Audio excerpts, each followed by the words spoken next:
Bismillahirrahmanirrahim. Assalamualaikum warahmatullahi wabarakatuh. Yang terhormat Kepala SMA Negeri 25 Kabupaten Tangerang, Bapak Heri Hermawan SPD MM. Yang saya hormati Wakil Kepala Sekolah Bidang Sarana dan Prasarana, Bapak Haji Asli Sunata SPD MM. Yang saya hormati Ibu Nila Andikarini, Wakil Kepala Sekolah Bidang Kesiswaan.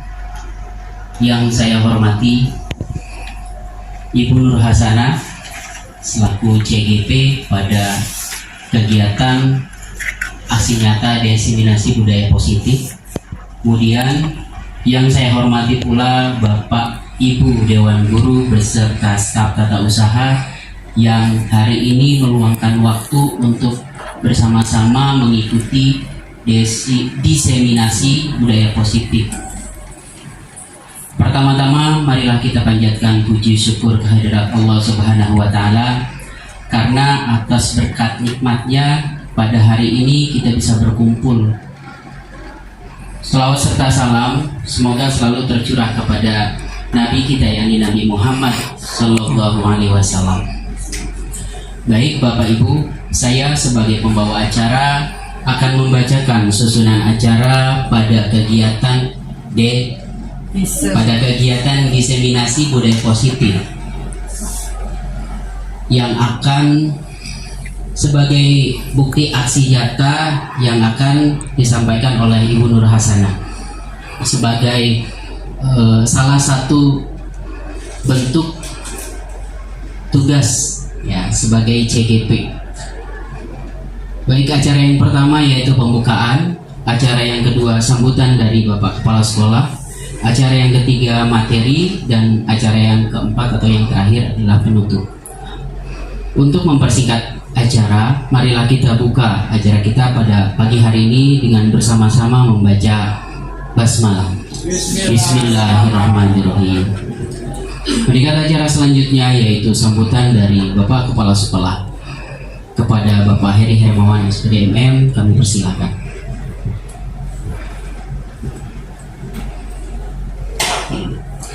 Assalamualaikum warahmatullahi wabarakatuh. Waalaikumsalam warahmatullahi wabarakatuh. Alhamdulillahirabbil alamin wa bihi nasta'in ala umuri dunya waddin. Wassalatu wassalamu ala sayyidina Muhammad wa ala alihi washabihi ajmain, amma ba'du. Yang kami hormati Ibu Nur Hasanah sebagai narasumber CGP gitu ya dalam rangka diseminasi budaya positif ya. Kami hormati Bapak Ibu guru sebagai peserta seminar diseminasi ini. Puji syukur pada Yang Maha Kuasa kita bisa berkumpul sehingga kita bisa bersama-sama ya melaksanakan kegiatan ini. Salawat serta salam semoga tercurah pada Nabi besar Muhammad Sallallahu Alaihi Wasallam. Bapak Ibu Ya, sebagaimana kita ketahui bahwa di sekolah kita ini ya sudah ada guru penggerak, ada 4 orang, dan untuk tahun ini ada calon guru penggerak 1 orang. Insya Allah tahun depan juga ada lagi, ya mudah-mudahan terus-terusan tiap tahun ada calon guru penggerak dan menjadi guru penggerak. Nah, tentu saja calon guru penggerak kali ini ya kita harus dukung bersama agar benar-benar bisa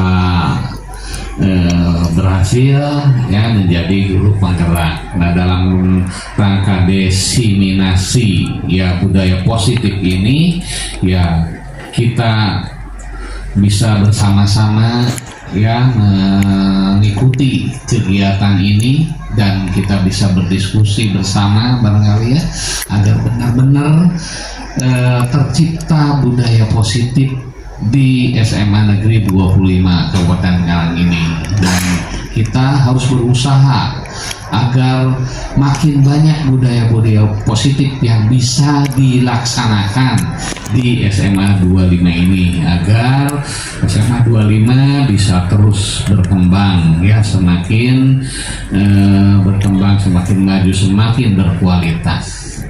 Begitu saja barangkali.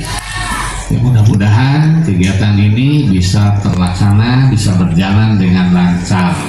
Terima kasih. Assalamualaikum warahmatullahi wabarakatuh.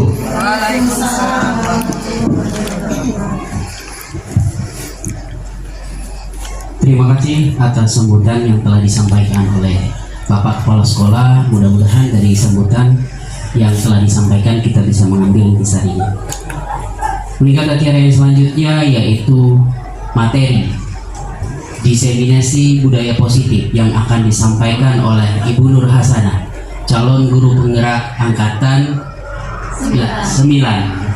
Kepadanya dipersilakan.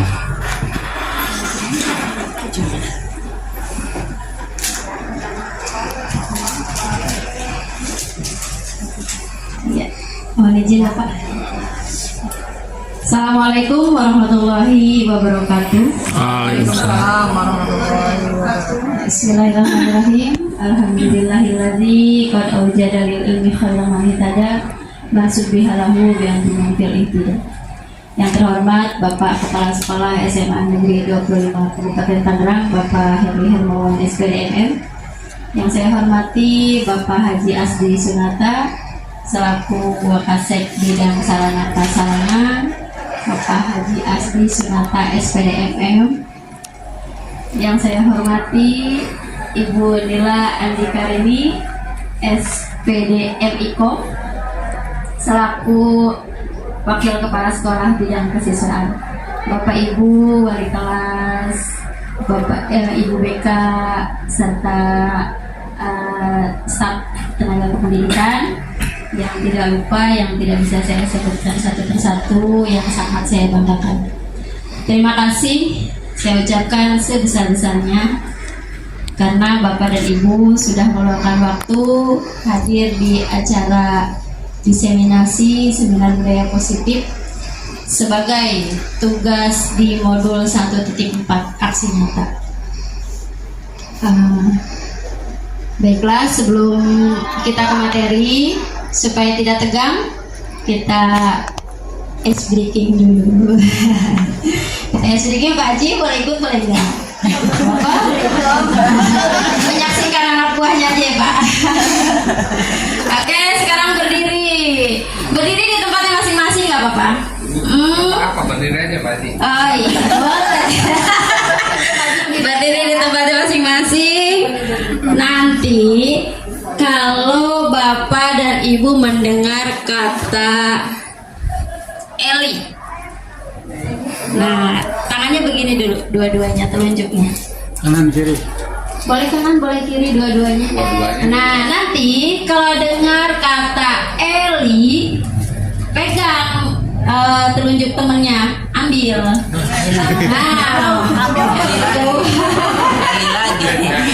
gitu ya. Oh gini. Boleh begini, boleh diumpetin, boleh. Tapi konsentrasi. Eli. Eli ya. Oh, ini begini dulu. Yuk. 1, 2, 3. Pada suatu hari di sebuah desa yang sangat terpencil, di sana ada sebuah keluarga dari seorang ayah dan ibu. Mereka berdua memiliki 3 orang putri.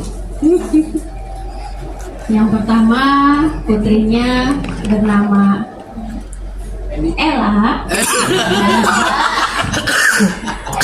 Kemudian menyusul lahir putri kedua mereka dengan nama Elu. Lalu menyusul putri ketiga mereka. Pada saat putri ketiganya lahir, tiba-tiba si bapak menderita sakit. Jadi bingung mau dikasih nama siapa ya satu lagi. Oh, akhirnya terbesitlah di benak si bapak ini untuk memberikan nama putri ketiga mereka dengan nama Elia. Nah, saya nggak boleh dapet ya kan? Nggak boleh dapet.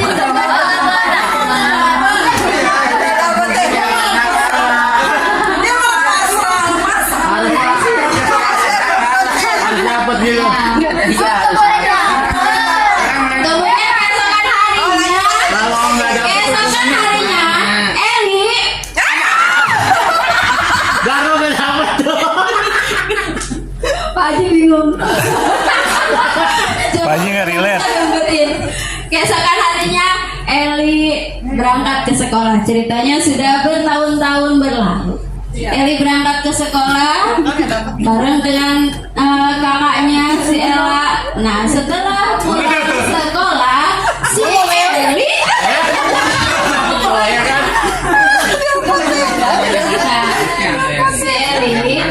jatuh dari sepeda. Jatuh dari sepeda itu kemudian Eli dibawa ke rumah sakit. Oke, sudah ini sudah fresh belum? Sudah. Oke, kita mulai aja. Dapat satu doang. Dia itu mantan siapa sih? Oke, kita masuk ke seminar ya. Sambil santai. Karena apa? Sambil ngemil boleh.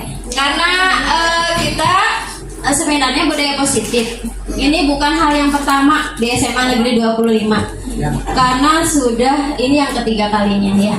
Berarti Bapak dan Ibu sudah paham betul apa yang mau diseminarkan hari ini. Karena materinya masih sama dengan tahun-tahun yang lalu. Begitupun dengan Pak Samsul nanti di tahun yang akan datang dengan materi yang sama. Gitu ya Pak. Oke. Apakah makna budaya positif? Apa contoh penerapan positif yang telah kita terapkan? Apa makna budaya positif? Lanjut Pak Dimas. Budaya positif di sekolah yaitu nilai-nilai dan kebiasaan-kebiasaan di sekolah yang berpihak kepada peserta didik agar mereka dapat berkembang menjadi pribadi yang kritis, penuh hormat dan bertanggung jawab. Itu makna dari budaya positif yang harus kita terapkan di sekolah kita. Lanjut. Sekarang disiplin positif dan nilai-nilai kebajikan universal. Silakan Mbak Dimas. Apa itu disiplin? Disiplin berasal dari bahasa Latin disiplina, yang artinya belajar. Makna asal dari kata ini berkonotasi dengan disiplin diri dari murid-murid Socrates dan Plato pada masa itu. Disiplin diri membuat orang menggali potensinya menuju sebuah tujuan apa yang dia hargai.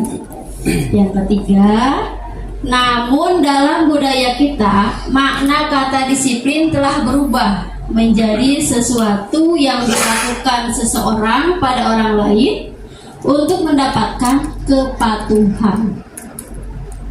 Kecenderungan umum adalah menghubungkan kata disiplin dengan ketidaknyamanan, bukan dengan apa yang kita hargai atau pencapaian suatu tujuan mulia.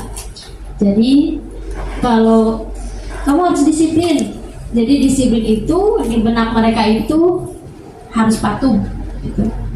Terus kata disiplin sering dikaitkan dengan tata tertib, teratur dan patuh pada peraturan. Kata disiplin juga sering dihubungkan dengan hukuman, padahal itu sungguh berbeda. Karena belajar dengan disiplin tidak harus memberi hukuman. Justru itu adalah salah satu alternatif terakhir, dan kalau perlu tidak digunakan sama sekali. Ki Hajar Dewantara mengatakan bahwa untuk mencapai kemerdekaan atau dalam konteks pendidikan kita saat ini, untuk menciptakan murid yang merdeka, syarat utamanya adalah harus ada disiplin yang kuat. Disiplin yang dimaksud adalah disiplin diri, memiliki motivasi internal, motivasi dari dalam diri sendiri. Jika kita tidak memiliki motivasi internal, maka kita memerlukan pihak lain untuk mendisiplinkan kita. Berarti motivasi eksternal. Nilai-nilai kebajikan universal. Nilai-nilai kebajikan adalah sifat positif manusia yang merupakan tujuan mulia yang ingin dicapai setiap individu. Nilai-nilai tersebut bersifat universal dan lintas bahasa, suku bangsa, agama maupun latar belakang. Setiap perilaku atau perbuatan memiliki suatu tujuan. Menurut Dr. William Glasser pada teori kontrol 1984, yang tadi Pak Haji sebutkan, teori kontrol masih ingat di tahun yang lalu, ya Pak Haji ya?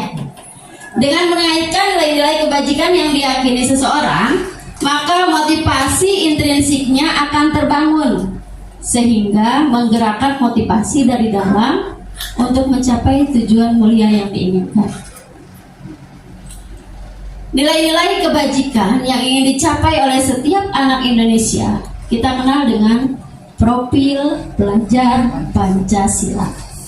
Profil pelajar Pancasila ini terdiri dari ada 6: beriman, bertakwa kepada Tuhan Yang Maha Esa dan berakhlak mulia, mandiri, bernalar kritis, berkebinekaan global, bergotong royong dan kreatif.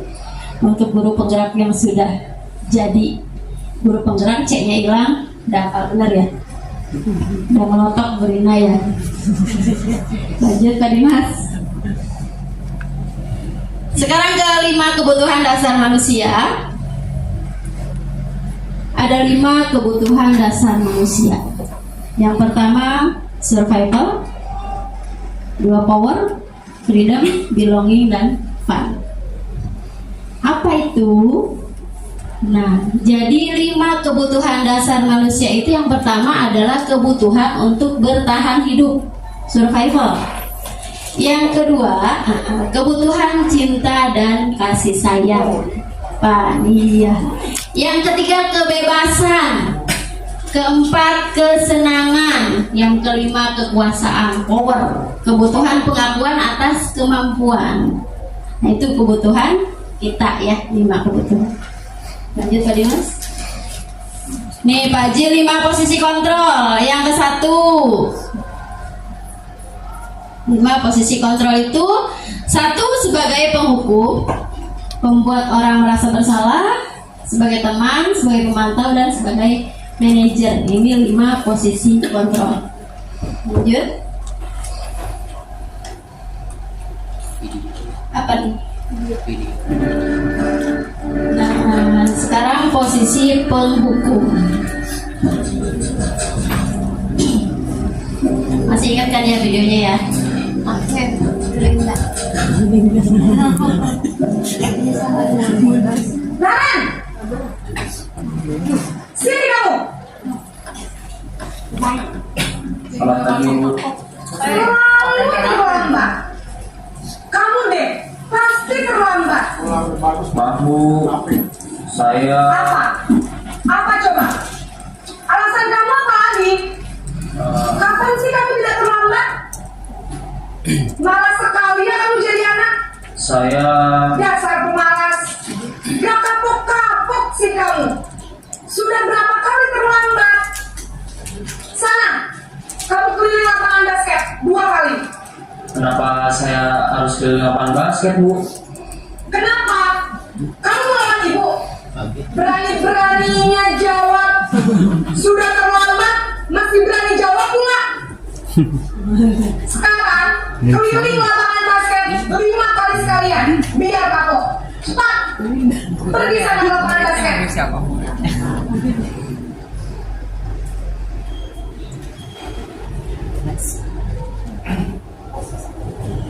Sekarang posisi membuat rasa bersalah.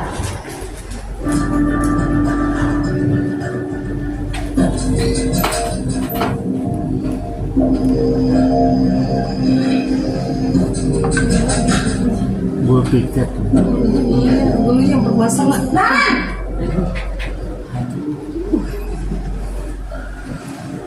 Selamat pagi Bu. Naren. Kamu kenapa terlambat lagi, nak? Ya Tuhan, Naren. Kamu senang ya bikin ibu susah ya? Kalau kamu terlambat lagi, nanti ibu yang ditegur bapak kepala sekolah, nak. Sampai ibu tidak bisa membina kamu. Duh, gimana ini? Maaf Bu, Duh, Gusti Naren.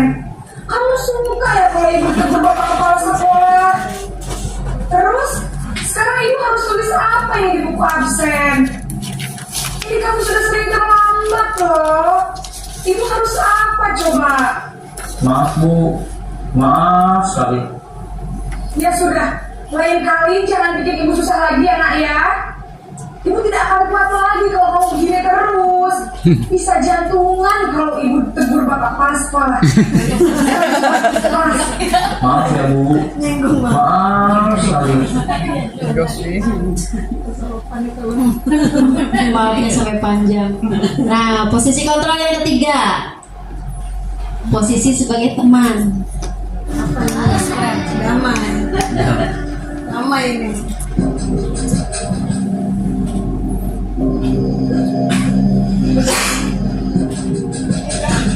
Mantunya mana? Naren,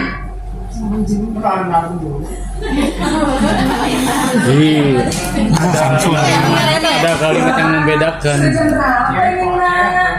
Terlambat lagi ya sayang. Oh, itu teman. Iya Bu, habis ibu saya lupa bangunkan saya Bu.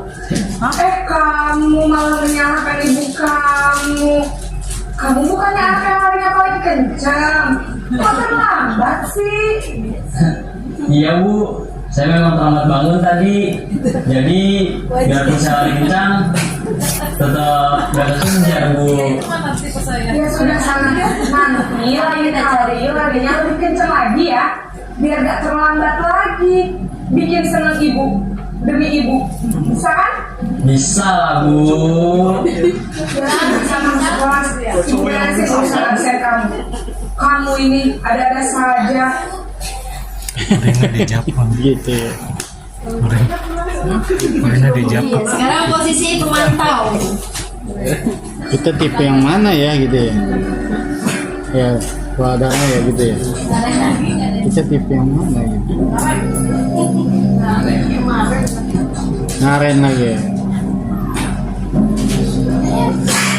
Naren! Itu kayaknya pas Naren itu cutinya sekali. Selamat pagi Bu. Naren, apa peraturan sekolah kita tentang jam berapa kita harus masuk sekolah, nak? Kita harus di sekolah jam 7 Bu. Iya betul, sekarang sudah jam 7.20. Naren sudah tahu konsekuensinya jika terlambat hadir. Paham Bu? Biasa. Saya harus tinggal kelas pas jam istirahat selama 20 menit.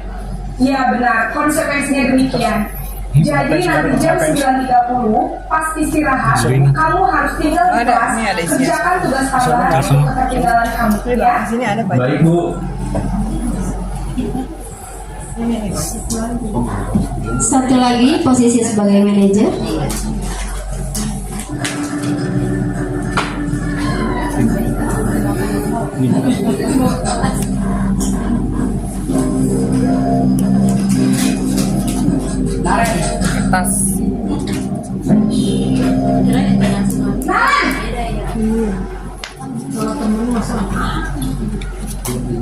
Selamat pagi Bu.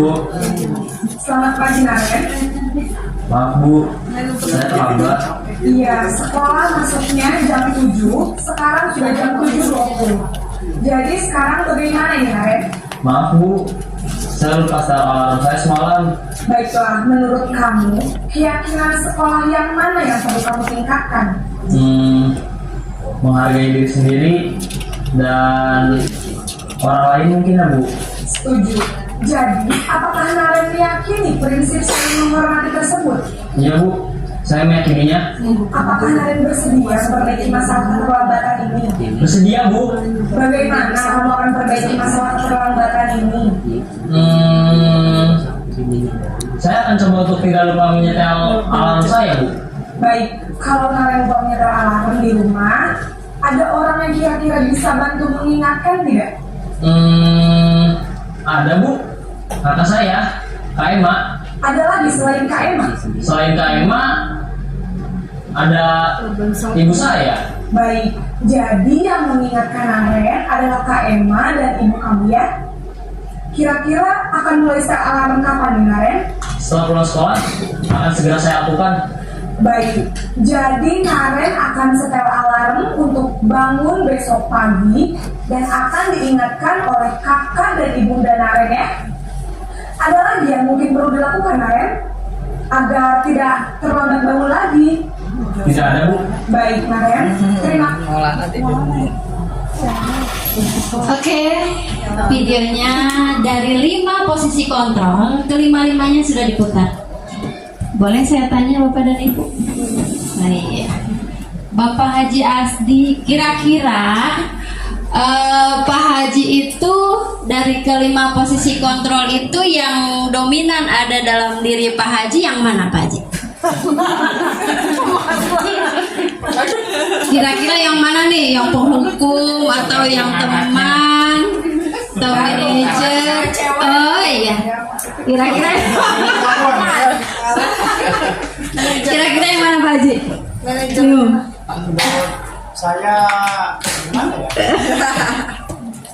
Ya ada pada semuanya itu. Oh iya. Yang pertama saya memang sering melakukan lambat lagi di 12 IPA 2 itu ada tuh yang jauh orang Sangiang. Boleh Pak Haji. Di 12 IPA 2 ada yang cowok yang duduknya belah sini nih. Rambutnya cepak. Ya Maulana. Dia sering pertama lambat. Lambat kamu kenapa lambat? Bangunnya kesiangan Pak. Ya udah duduk. Besoknya Pelajaran saya kan di kelas itu cuma 1 minggu kan 2 kali. Kalau setiap Selasa dan Jumat, kalau Jumat ya aman karena saya bukan di jam pertama. Setiap Selasa itu kan jam pertama. Begitu saya masuk, memang kelas udah bersih, udah rapi ya. Cuma itu si Maulana itu. Kedua, Maulana, kemarin pokoknya kamu lambat iya. Janji kemarin, iya Pak, saya gimana? Katanya nungguin teman saya dulu, nungguin jemputan atau bocengan lagi gimana? Begitu. Yang ketiga, suruh pusap saya, pusap. Nah, yang keempat dan seterusnya enggak lagi terlambat. Jadi itulah mungkin manfaatnya. Saya tidak pernah mencubit atau apalagi memukul yang belum pernah saya sejak mengajar di sini atau sejak mengajar di SMA belum. Paling setelah push up. Nah, saya kasih tahu tuh manfaatnya push up itu menguatkan otot tangan, otot perut, kata saya, otot kaki. Kamu menjadi segar bugar. Kalaupun kamu jadi daftar polisi, daftar tentara, kamu fisiknya jadi tidak loyo, jadi strong, jadi barbar gitu. barbar. Jadi mereka itu pada oh iya. kamu kan sebagai tulang punggung nanti cara ini saya jelaskan tuh. Jadi mereka itu tidak ada balas dendam, nggak ada misalnya apa gimana itu. Kemudian kalau yang cewek yang terlambat ada ya di 12 IPS 1. Terus IPS 1 tuh yang orang tanah merah cowok, yang ceweknya juga ada. Kalau cewek saya hukum begini nih, bikin angka 1, 2, 3, 4, 5, terus sampai ini kakinya begitu lagi sama tuh 1, 2, 3 tuh. Saya dapat begitu waktu yang disuruh almarhum dulu yang hari kepala sekolah di Bandung, profesor itu yang intinya. Jadi itu ada ininya, ada manfaatnya. Jadi tidak secara fisik tidak sakit. Cuma ininya ada gerakan-gerakan ini yang menimbulkan darah itu mengalir sehingga tidak ngantuk, membawa kecerdasan. Nih, angka 1, bukan 1, 2, 3, terus sebelahnya lagi bisa 1, 2, itu ya. Dan seterusnya. Tergantung siswanya, kalau berulang-ulang dia lagi, udah begitu catatannya nggak ada segala macam. Catatannya bagaimana saya nggak menghukum nih. Yang dikumpulkan tuh catatannya kelas lain, namanya doang dirubah. Udah saya lihat amati, ini tulisan kamu kemarin kayak kurang bagus, ini mah bagus. Saya kan kayak bapak, gitu saya liatin aja terus. Begitu minggu depan catatan kamu mana? Punya ke bawah. Pas saya meriksa di kelas lain itu tuh, itu namanya belum dihapus. Saya panggil, ini yang nama kamu sini. Kemarin kok kata di buku saya dipinjam. Panggil kedua itu. Banyak. Jadi saya itu menghukum dalam rangka posisinya itu jangan sampai dia itu mengulangi. Gitu. Jadi ya terserah tanggapan saudara-saudara apakah apa ya? Karena mungkin dari mereka itu ada yang belum sampai dari apa ya, status pemahaman terhadap unsur-unsur aturan yang di sekolah itu mungkin belum sampai. Jadi sebagai guru yang langsung menghukum, Tas keren. Ini di sini mestinya sebelum itu kalau sini kan kadang-kadang Pak, saya mau nganterin adik saya dulu sekolah, antar ibunya dulu belanja, ngojek dulu kakaknya pergi urusan. Jadi bagaimana itu Pak?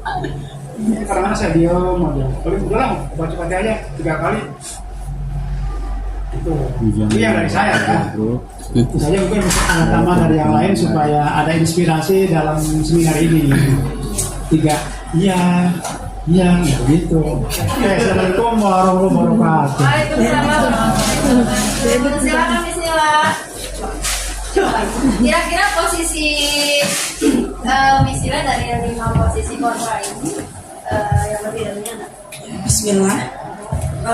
Untuk saya sepertinya dahulu ya, saya penghukum sih enggak, emang dari dulu mah enggak pernah menghukum. Tapi lebih ke membuat orang merasa bersalah. Itu pun saya sering lakukan pada kedua anak saya, gitu ya. Ibu nih, kamu nggak kasihan apa, gitu kan? Nah itu kayaknya memang senjata Orang tua. senjata seorang ibu sepertinya ya, pengen dikasihani sama anak, gitu kan. Nah tapi setelah sudah mendapatkan beberapa modul ini, saya lebihnya itu ke mantau atau manajer. Tapi saya nggak tahu ya kalau anggapan dari orang enggak kayaknya gitu ya, ini mah menurut saya gitu. Lebih kepada memang sih posisi manajer ini sepertinya adalah posisi yang ribet. Kalau kita nggak mau berlama-lama ngobrol sama anak itu nggak bisa gitu. Kita kan maunya simple, apalagi kadang-kadang ada yang terlambat itu sampai 15 orang gitu ya Bu ya. Jadi ini contoh untuk anak-anak terlambat. Itu memang harus ditanya satu-satu, kamu alasan terlambatnya apa?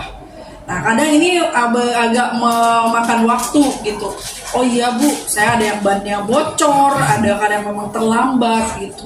Jadi kita lebih kepada yaudah solusinya besok supaya nggak terlambat lagi apa kira-kira. Nah, tapi untuk proses ke situnya itu perlu obrolan yang lama, komunikasi yang lama, dan tentu saja kesabaran yang banyak gitu. Tetapi saya pun mengakui saya hanya seorang manusia biasa yang tidak luput dari dosa gitu ya Pak Haji ya. Nah, jadi di situ itu terkadang lupa juga sih, ada beberapa siswa yang kadang menguji emosi kita gitu ya, menguji emosi akhirnya ya udah lupa nih dengan posisi sebagai manajer atau pemantau itu tadi, balik-balik lagi ke pembuat rasa bersalah. Nah, hal yang kayak seperti ini dan akhirnya tiba di titik dimana ya udah semua itu proses, akhirnya gitu lagi. Kamu nggak mau berubah, oh ya udah. Yang penting apa yang kita lakukan terus kita seperti itu ya. Kalau memang anaknya nggak mau berubah ataupun perubahannya sedikit saja, ya udah kita serahkan lagi kepada yang penciptanya. Begitu sih. Ya. Terima kasih Bu. Ya, terima kasih Sila. Satu lagi ya dari yang setiap hari berkecimpung di dunia keterlambatan. Bismillahirrahmanirrahim. Kalau menurut saya mungkin saya ada di lima-limanya ya. Soalnya menyesuaikan dengan kondisi ya, dengan kondisi terkadang anak hanya kita pilih sebagai teman tapi ternyata nggak kena. Jadi harus ada tindakan dengan cara dihukum, tapi bukan dihukum dengan fisik ya. Kalau saya itu lebih sering dengan mereka untuk saya arahkan ke musola untuk sholat duha dan untuk coba setor itunya bacaan-bacaannya seperti apa gitu. Terkadang juga mereka menghafal surat-surat di juz 30, bahkan kemarin pada saat mengikuti kita sholat istisqa juga ya, itu kan Pak Mad Yusuf menyebutkan ada beberapa anak yang memang ada melakukan tindakan yang tidak baik gitu ya. Kemarin langsung saya panggil anak-anaknya ya kan, saya semuanya saya panggil dan mereka saya kasih sanksi itu, mereka sholat zuhur kemarin sama Pak Samsul katanya ya ada ya. Ada beberapa anak yang ikut sama Pak Samsul imamnya. Nah, saya tes mereka dengan bacaan sholat dari awal sampai akhir gitu ya. Itu sanksi yang sering saya lakukan kepada anak-anak. Jadi tidak berbentuk fisik, soalnya kalau untuk kita menghukum dengan fisik itu belum tentu anak itu bisa kena gitu. Jadi dengan hati ke hati saya ngobrol ya, seperti tadi yang sama Miss Nila sampaikan. Kebetulan mungkin kalau saya sampai anak-anak bilang ibu itu tipenya keibuan banget gitu kan. Saya nggak tahu ya, saya nggak tahu seperti apa karena orang itu kan punya penilaian sendiri terhadap diri saya gitu. Jadi memang itulah lima-limanya akan saya lakukan tergantung dari situasi dan kondisinya. Terima kasih. Yang paling banyak Terima kasih Bapak Ibu yang sudah mengungkapkan isi hati ya, sebenarnya posisi apa sih kita sebenarnya nih gitu. Tapi kebanyakan dari kita apa ya, posisi apa ya yang lebih sering kita lakukan? Menghukum ya, tapi tidak secara fisik ya Pak Haji ya. Ya. Oke.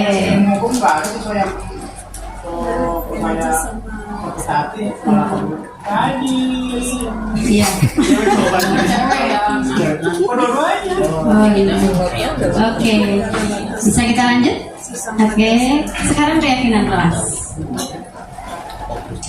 Nah, nanti kalau masih ada yang belum tersampaikan atau masih ada unek-unek yang ingin disampaikan nanti setelah materi ya. Keyakinan kelas adalah nilai-nilai kebajikan atau prinsip-prinsip universal yang disepakati bersama secara universal, lepas dari latar belakang suku, negara, bahasa maupun agama. Itu menurut Gosen 1998. Suatu keyakinan akan lebih memotivasi seseorang dari dalam atau intrinsik, seseorang akan lebih bersemangat untuk menjalankan keyakinannya daripada hanya sekedar mengikuti serangkaian peraturan. Oke. Pembentukan keyakinan kelas bersifat abstrak daripada peraturan yang lebih rinci dan konkret. 2. Keyakinan kelas berupa pernyataan-pernyataan yang universal. 3. Pernyataan keyakinan kelas senantiasa dibuat dalam bentuk positif. Yang keempat, keyakinan kelas hendaknya tidak terlalu banyak sehingga mudah diingat dan dipahami. Yang kelima, semua warga kelas sebaiknya ikut berkontribusi dalam membuat kegiatan kelas lewat curah pendapat. Yang terakhir, bersedia meninjau kembali keyakinan kelas dari waktu ke waktu. Ini keyakinan kelas. Nah, ini foto ketika saya membimbing siswa untuk membuat keyakinan kelas. Keyakinan kelas itu diawali dengan peraturan-peraturan yang kita sepakati di kelas. Kemudian siswa menulis dan menempelkan hal apa yang mereka harapkan di kelas kita, gitu ya. Kemudian guru dan siswa merangkum keyakinan kelas untuk dijadikan sebuah kesepakatan. Lanjut. Nah, setelah itu guru dan siswa menandatangani kesepakatan kelas yang sudah dibuat. Iya. Sekarang ya intinya kita menjalankan kewajiban kita sebagai guru, membuat kesepakatan kelas, membuat peraturan yang ada di kelas.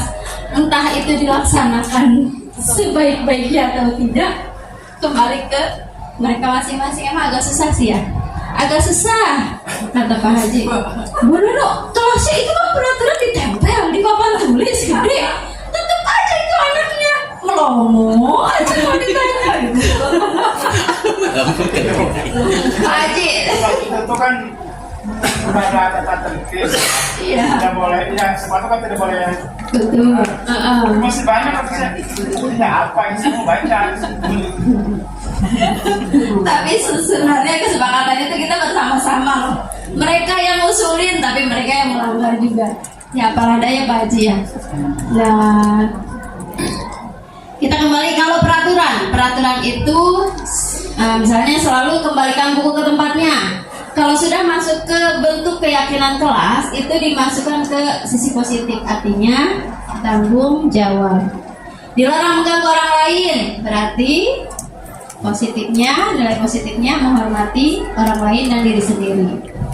Hadir di sekolah 15 menit sebelum pembelajaran dimulai. Kalimat positifnya komitmen pada waktu, artinya komitmen. Dilarang melakukan kekerasan atau bullying. Jadi kata dilarang itu tidak boleh ya. Jadi kalimat positifnya adalah keselamatan. Terus dilarang menggunakan narkoba. Berarti kalimat positifnya kesehatan.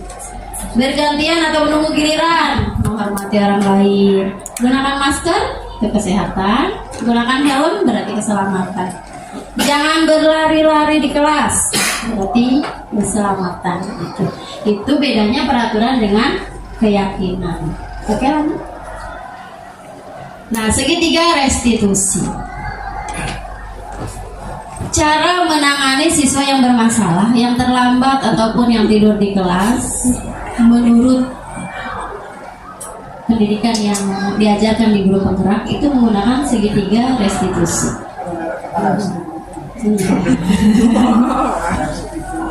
Segitiga restitusi itu meliputi menstabilkan identitas, validasi kebutuhan atau validasi apa Mister? Validasi tindakan yang salah ya yang kita bikin, terus menanyakan keyakinan gitu. Istilah kata kamu tentu punya alasan mengapa melakukan itu, jadi kita harus menanyakan alasan kenapa dia terlambat. Adakah cara yang lebih efektif mencari solusi? Setiap orang pasti melakukan kesalahan itu menstabilkan identitas. Jadi identitas dia distabilkan terlebih dahulu. Kemudian baru kita ke validasi tindakan dia yang salah. Nah, terakhir kita menanyakan keyakinan kelas yang sudah kita buat bersama-sama tadi. Gitu. Coba lanjutkan Mas. Oke, kita saksikan lagi video segitiga restitusi.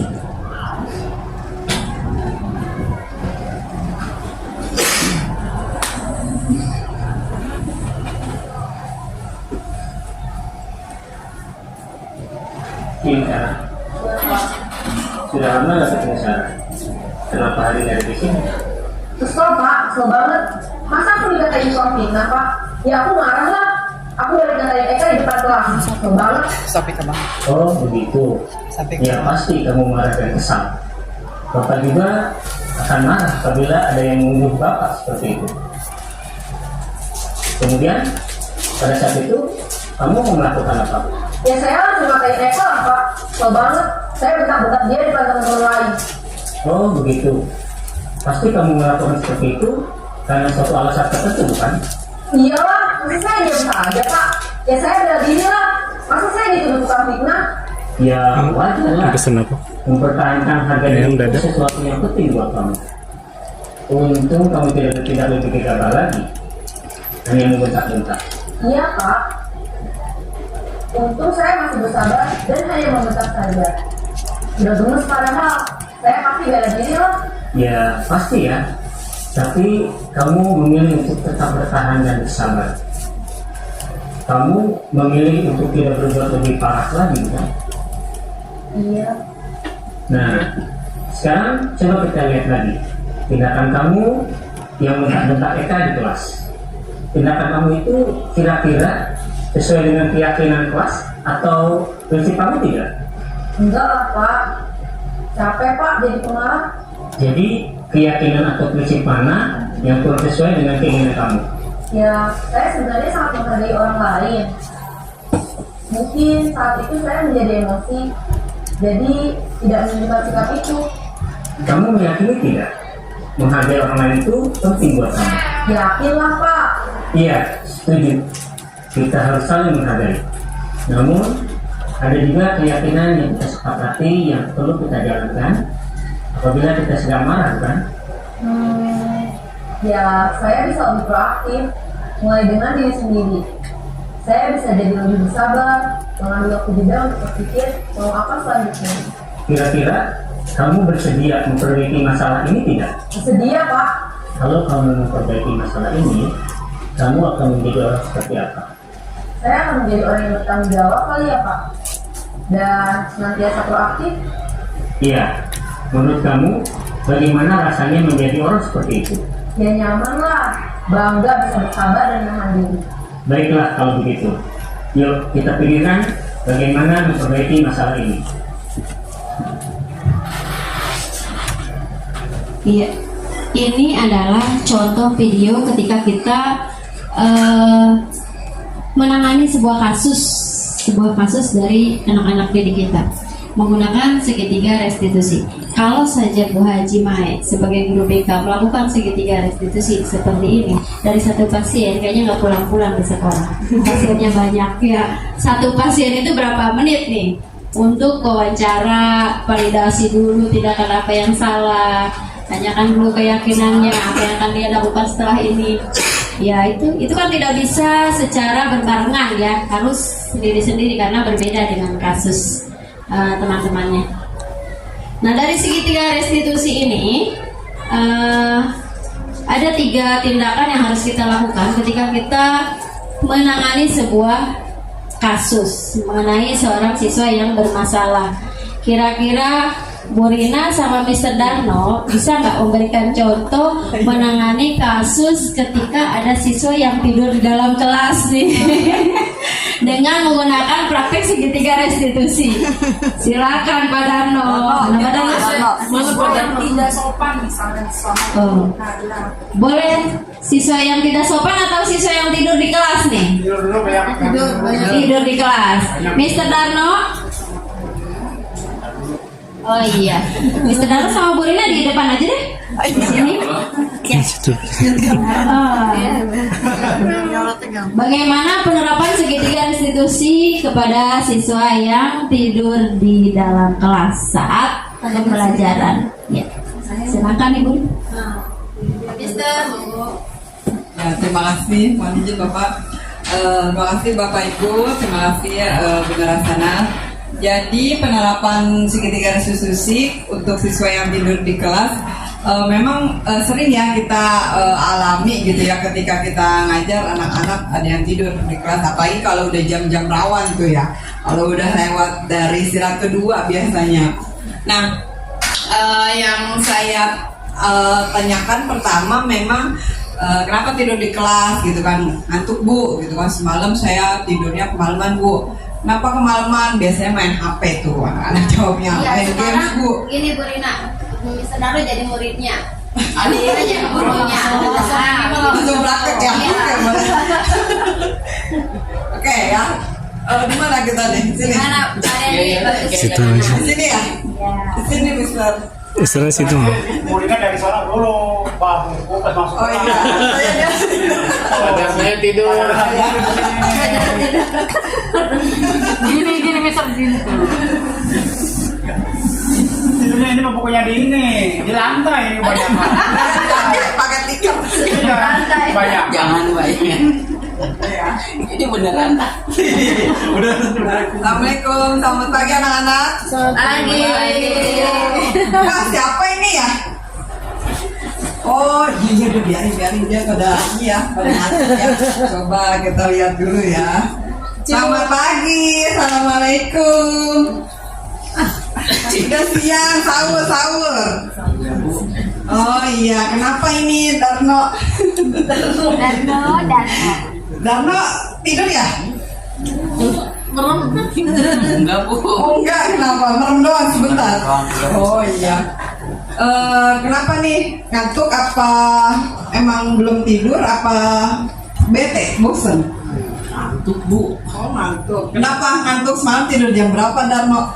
Malam tidur jam 12:59 Bu. 12:59 hampir jam 1, itu mah pagi. Oh iya. Kenapa tidurnya sampai lewat tengah malam? Saya ngerjain tugas Bu, tugas bahasa Indonesia banyak banget. Suruh nulis ya? Bahasa Indonesia. Iya, suruh nulis Pelajaran apa? bahasa Indonesia, tulis merangkum gitu. Oh iya baik, berarti Gurunya siapa? kelelahan gitu ya. Kelompok lagi. Iya Bu.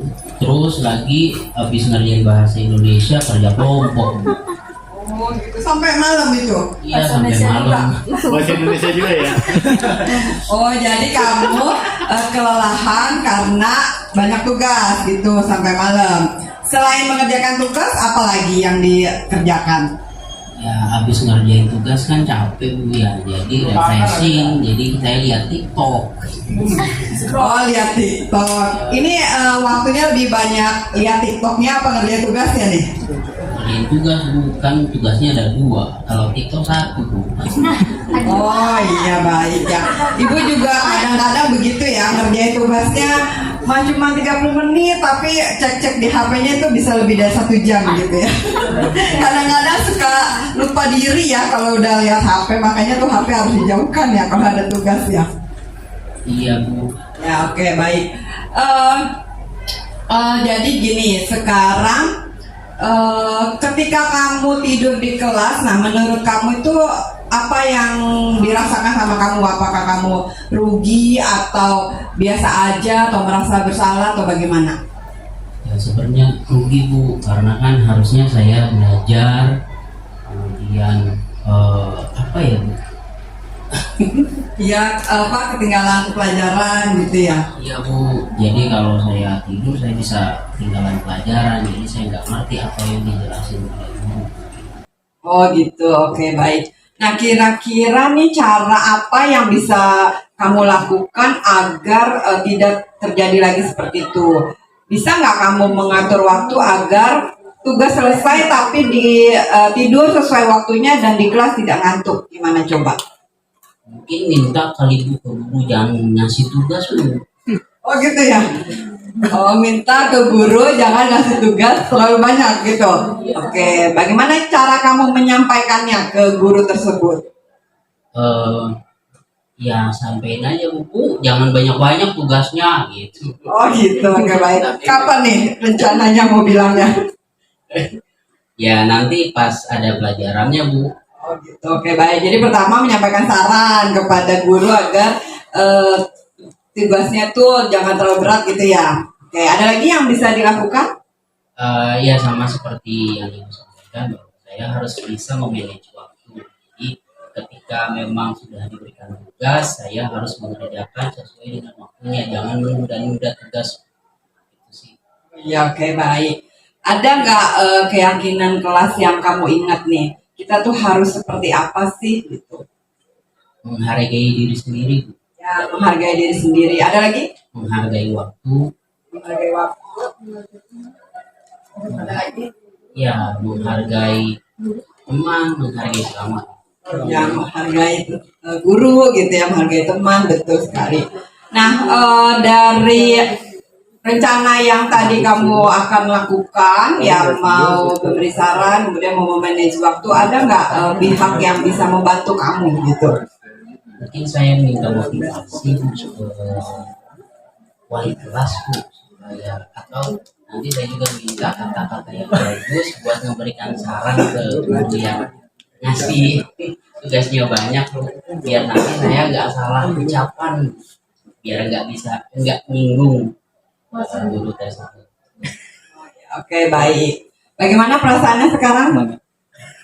Lebih lega Bu. Oh, lebih lega ya. Jadi udah ada solusinya nih ya dari masalah tadi ya. Mudah-mudahan rencana tadi bisa berjalan ya, dan mudah-mudahan ada perubahan sehingga di kelas tidak ngantuk lagi ya. Oke, nanti silakan berkonsultasi ya dengan wali kelasnya tadi yang mau minta saran gimana cara menyampaikannya dengan baik gitu. Oke, semangat ya. Ya, kita belajar lagi ya. Ya, Oke, terima kasih. Kasih tepuk tangan aja dong buat Nurina dan Mr. Rano. Iya. Nah itu tadi penerapan segitiga restitusi ketika kita menghadapi siswa yang bermasalah. Jadi penerapan yang seperti itulah yang emang harus kita lakukan ya. Jadi harus banyak sabar, banyak nanya, dan banyak apa namanya ya, lebih ke mencari solusi daripada menyalahkan siswa gitu. Oke, lanjut. Nah ini tadi menstabilkan identitas dulu. Yang pertama dilakukan adalah menstabilkan identitas. Seperti kata Bu Rina tadi, kalimat apa tadi Bu Rina ya? Untuk membuat anak yang merasa gagal karena berbuat salah menjadi positif terhadap dirinya. Ya, sama saya juga suka Ya. main HP. Berbuat salah itu manusiawi nah. Yang tadi Bu Rina bilang sama, saya juga suka main HP kok. Tugasnya setengah jam, main HP-nya 1 jam.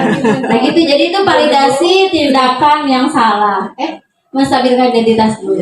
Jadi identitas si pembuat salah, yang punya salah, dengan kita validasi. Kita juga sama kok, manusia punya salah gitu. Jadi tidak melulu menyalahkan kamu sih, aturan jangan begini. Nah, seperti itu. Dilanjut tadi Mas. Yang kedua, validasi kebutuhan, validasi tindakan yang salah. Membantu murid mengenali basic need atau kebutuhan dasar yang ingin dipenuhinya ketika melakukan kesalahan itu. Pada dasarnya, setiap tindakan manusia tujuannya adalah memenuhi basic needs atau tadi yang 5 kebutuhan dasar manusia, entah itu power, freedom, love, and belonging, fun, ataupun survival. Jadi kita validasi dulu tindakan yang salahnya kenapa, apa yang harus dilakukan. Nah itu kebutuhan apa sih yang sebenarnya mereka inginkan. Kalau kita sudah tahu kebutuhannya, yang mereka butuh itu entah itu butuh kasih sayang, apa Haji tadi, entah itu butuhnya bertahan hidup atau butuhnya kekuasaan. Nah itu masing-masing memiliki kebutuhan yang berbeda. Lanjut. Nah, yang ketiga baru menanyakan keyakinan kelas yang sudah disepakati di dalam kelas secara bersama-sama. Anak melihat kesalahannya dihubungkan dengan norma sosial dan norma dan nilai-nilai yang mendasari manusia berinteraksi dengan orang lain. Itu seperti kalimat apa nilai yang kita percaya di kelas. Lanjut tadi Mas. Terima kasih. Materi budaya positif dari saya sudah tersampaikan, dan saya mengucapkan sangat banyak terima kasih kepada terutama Bapak Kepala Sekolah yang 100% atau 1000% mendukung kegiatan saya. Apapun yang saya, Pak hari ini ada kegiatan ini, mangga. Pak hari ini saya harus begini, silahkan. Udah senang banget. Udah didukung sama orang tua sendiri itu luar biasa gitu. Jadi kita semangat. Terima kasih Bapak. Terima kasih banyak atas waktunya. Saya isi seminar ini. Saya kembalikan ke MC Bapak Sudarma, silakan. Baik, terima kasih kepada Bu Nur Hasanah yang telah memberikan atau menyampaikan materi tentang diseminasi budaya positif. Mudah-mudahan apa yang telah disampaikan ada nilai positifnya yang bisa kita terapkan. Kemudian di setiap sekolah memang pasti ada yang namanya permasalahan. Permasalahan itu wajar ada. Kemudian gimana sih untuk menanggulangi permasalahan tersebut? Mungkin kalau menurut saya, kalau saya boleh menambahkan, kita harus selalu berkomunikasi. Setiap guru nih harus selalu melakukan komunikasi, mungkin dengan cara diskusi atau sebagainya, hingga terjalin kolaborasi nanti. Setelah ada komunikasi nanti terjalin kolaborasi untuk membuat program seperti yang telah disampaikan Bu Pipi. Selain itu juga kalau ngomongin siswa, setiap siswa pasti melakukan kesalahan, pernah melakukan kesalahan. Tapi kita harus tahu juga apa sih alasan mereka melakukan kesalahan, apa sih alasan mereka tidak mentaati peraturan yang ada. Nah, balik lagi seperti materi yang disampaikan Bu Nur Hasanah, yaitu 5 kebutuhan dasar manusia. Semua permasalahan itu balik lagi ke situ. 5 kebutuhan dasar manusia seperti yang tadi dipraktekkan saya dan Bu Rina, itu sebenarnya salah satu kebutuhan dasar yang hilang itu adalah kebutuhan bertahan hidup. Kok bisa bertahan hidup? Ya, dia butuh tidur. Tidur itu untuk bertahan hidup, sehingga dia tidur di kelas. Apa alasannya? Nanti kan merembet. Oh ternyata banyak tugas pusing. Ya, itu nanti kalau kita sering komunikasi, sering kolaborasi, pasti bisa ketemu titik temunya. Mungkin itu ya. Mudah-mudahan bisa bermanfaat untuk kita semua. Dan saya selaku pembawa acara memohon maaf bila ada kata-kata yang kurang berkenan. Dan saya akhiri. Sebelum saya akhiri, marilah kita tutup kegiatan kita hari ini dengan bersama-sama membaca hamdalah. Alhamdulillahirabbil alamin. Dan saya akhiri, wassalamualaikum warahmatullahi wabarakatuh.